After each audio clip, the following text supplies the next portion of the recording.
TIFU by finding Eddie Murphy's character attractive in Norbit. Let me preface this by acknowledging Eddie Murphy's sheer talent. His acting prowess has been showcased time and time again as he effortlessly slips into multiple roles in a single film. If you have ever seen the film Norbit, you would know exactly what I'm talking about. One of the most standout characters in that movie is Rasputia, an obese woman. Now, for better or worse, my tastes are somewhat diverse, and to be honest, I found myself attracted to Rasputia. In a moment of solitude, I gave in to my impulses. Little did I know there was a plot twist waiting for me. Once my post-nut clarity set in, I decided to delve deeper into the cast of the movie. To my sheer horror, a Google search quickly revealed that Rasputia was none other than Eddie Murphy himself, brilliantly disguised in a costume. That realization hit harder than any punchline. Today's lesson: always Google first. TLDR. I was attracted to a character played by Eddie Murphy in Norbit, acted on the attraction, and later discovered the cringeworthy truth about who was behind the costume. TIFU by being too lazy to eat. Yesterday instead of today. Monday morning rolled up, and I had the house for myself, so I lazed away the morning on my bed. No breakfast, no lunch. Didn't even drink water because I couldn't be bothered to get up. Finally, around 2 p.m., I decided to go to the movies, so I rolled out of the bed, put on my shoes, and left in my pajamas, which are basically a very old, stained t-shirt and shorts. While in the subway, I started to feel a bit weird, kind nauseated, and a bit faint. Realized my pressure was dropping probably because I haven't eaten anything in about 15 hours. I thought about stopping on one of those food stands there in the subway, but then I remembered there was this restaurant right beside the movie theater that I loved and decided to eat there instead of wasting money on my way there. So, I got out of the subway and started crossing the 6 lanes avenue to get to the movies. Right in the middle of the crossroad, I feel the world dropping from under my feet as I'm swept by cold sweat, so sick I thought I was going to throw up, so I instinctively stop and try to lean on my knees. That didn't happen.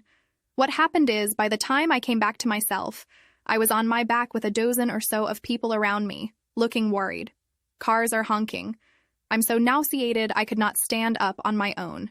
People had to carry me to the sidewalk and then into a little restaurant, whose owner, as one of the people trying to help me, asked if they should call an ambulance. I could barely talk without feeling like throwing up, so I just shook my head and said, like, blood pressure or something. So they had me lying down with my feet on a chair for a few minutes, sipping on some water with sugar the restaurant owner gave me. By the time I was finally feeling less like crap, they asked again if I'm okay. One thing about me is that I tend to cry under strong emotions. Happiness, sadness, whatever. In this case, I was so fucking mortified that as soon as my body allowed it, I burst in tears. I was still feeling nauseated from the low pressure, which combined with my crying, made any attempt of talking coherently hopeless. But after a few attempts, I finally managed to say something along the lines of, I didn't have anything to eat since last night. Now to paint the picture. A sick-looking girl bawling that she had not eaten since last night, wearing stained, kind of raggy clothes and sneakers. People look sympathetic. The restaurant owner disappeared back to his kitchen. By the time I calmed down, he reappeared with a plate full of food and a glass of juice that he put in front of me on the table, saying it was on the house. When I try to say there's no need, he insists and presses a $20 bill on my hand. The people who stuck around also starts giving me money. It's around this time that dawns on my they all think I'm a kid down on my luck, struggling to get by. If before I wanted to disappear, by now I wanted to be eaten whole by the ground. Since I was even more mortified, I went back to crying while trying to give the money back. But I also didn't want to say this all happened because I was just too lazy to eat properly, and these were my usually stay-at-home clothes, so they probably thought I was just being IDK prideful. They all insisted I kept the money, and after a few kind pats to my back, they all left.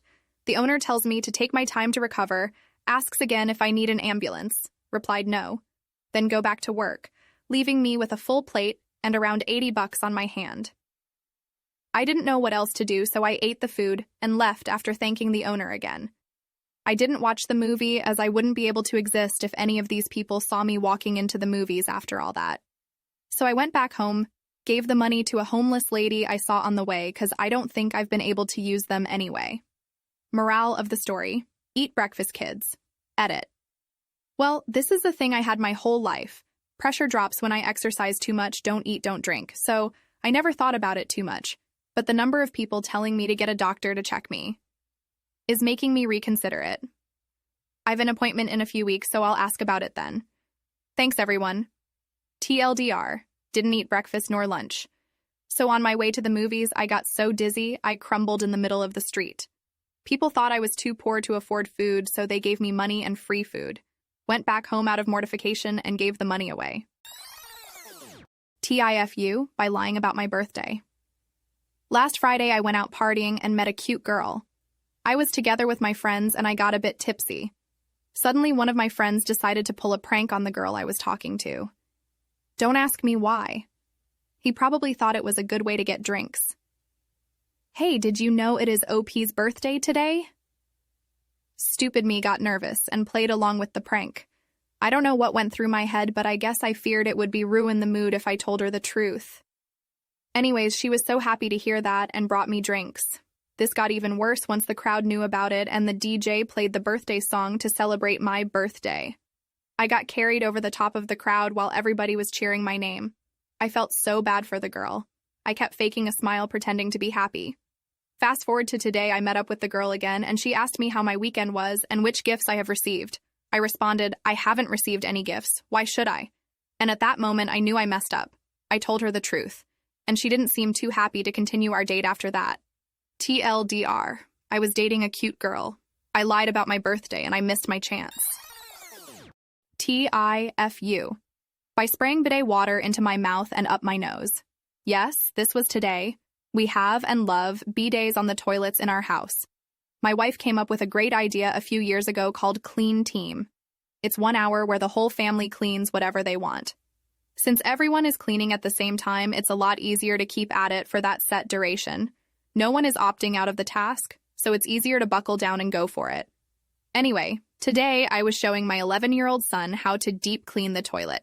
He's always been helpful cleaning, but this felt like a great age to show him how to really dig in and do the unpleasant job. I was kneeling down directly in front of the toilet, showing him how to get into all the nooks and crannies, literally saying, it may seem gross, but if you just suck it up and go for it, you'll feel good when you get the Suffice to say, I was talking and accidentally hit the sprayer control for the bidet, which shot me directly in the face. Since I was talking, it went right into my mouth, and when I moved my head to get out of the way, that made things worse, and it went straight up my nose.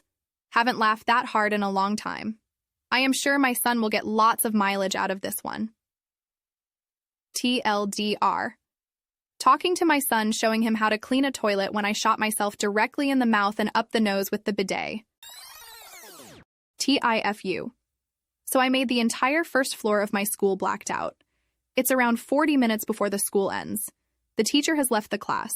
Some of my friends suddenly crowding the back of the class. It turns out there is 2 electrical cables coming out of the floor with its inner copper wire exposed. One of my friends tries to touch it, and he got electrified. I came to see what happened, and somehow my intrusive thoughts told me to grab a steel wire. We used the wire earlier to make the stems for fake flowers to decorate the class.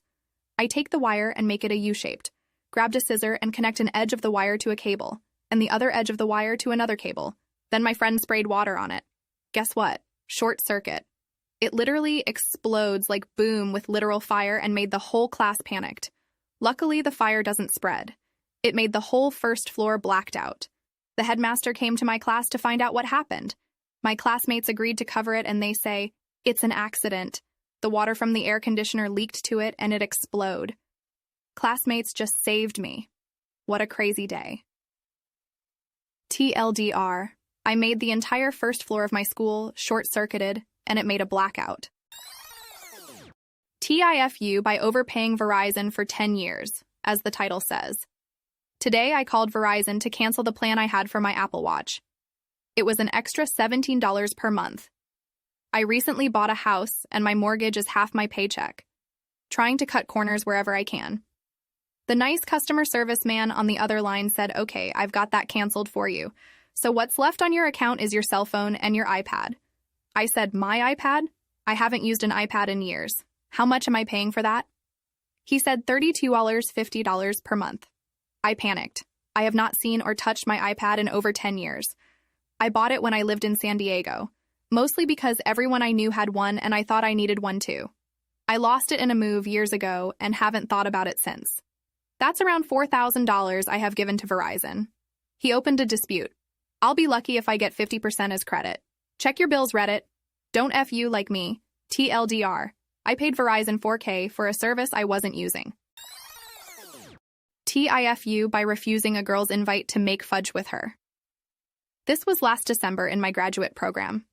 I, 23M, had become pretty good friends with a woman in the same program. We'll call her Laura.